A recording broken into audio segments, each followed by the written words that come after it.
ki khubor ka Batisi TV lawan ra shapi da ka Orange Nissan Loom so pho near Fire Brigade Shillong ki nong tho khubor jong ka jilla Meghalaya ki badon hapo ka Shatri jong ka Shillong Press Club ki lapen pau ye ka jing ngosi ka ba kraw halor ka jing khla no jong parlok nong tho khubor ubala rimbha hapo ka ni ka jilla Meghalaya utilak rai ha ka arpu phratarik ubnai nailur arhajar arpu wei haka jingelang ngolem kabalalong ha Shillong Press Club kinong tho khubor kila nyotang yu usunyang ubenhei jong utilak rai ba ulano sho usup uthiar jong ka kam tho khubor ka ba ulasdang nadu kisnam khat khandai spa khandai pho khandai phuwei tat hado ka khlimat ba unda khla no nakani kasla prothei hakane ka jingelang ngolem kabala penyai do president ka Shillong Press Club uba David O Light Phalang kinong tho khubor kilapan paru ba ka jing khla no jong tilak rai kala long ka jingdo nong ka bakraw hapadeng ki para nong tho khubor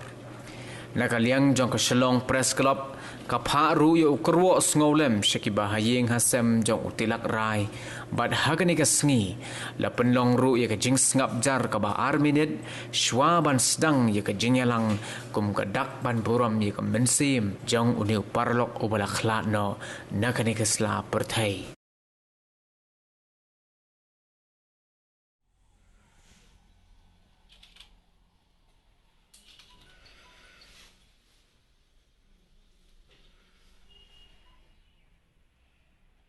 So by now, you more than have the gist of what a great man he was, and a pillar indeed, which will never be ever replaced, of journalism in Meghalaya, and for that matter in the whole northeast region.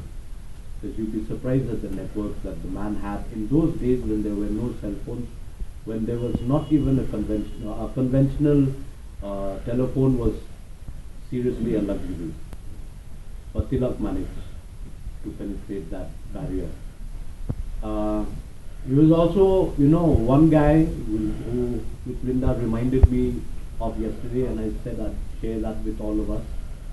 He was basically, Tilak is actually the first self-made journalist in Meghalaya, in the sense that he continued his drive and his journey as a journalist before eventually much later towards the sunset embarked on it as a business, as a project. He was always hardcore. So in those days, you've had like Bab Bindu and all. They started a thing for their own requirements. So you have publisher, editor, reporter, your printing man, your circulation man, one chap, right? It was more self-driven thing. It was not really with that kind of intention to disseminate information. It was probably more inclined to disseminate my line of thought. So those are basically bulletins that you'd like to call, or a newsletter or something. But hardline journalism is like when Bindu actually started Ulom Shillong. When Tilak joined. So can you imagine that again reflects Tilak's vast talent. He started his journalism in Khasi, a Nepali. Okay. And he knows more slangs and proverbs and phrases in Khasi than I do. And he can speak in Khasi, in whatever dialect that you wish. So that is the great thing. He was a great communicator, and yes, an excellent motivator. He held you by the hand, he won't let go.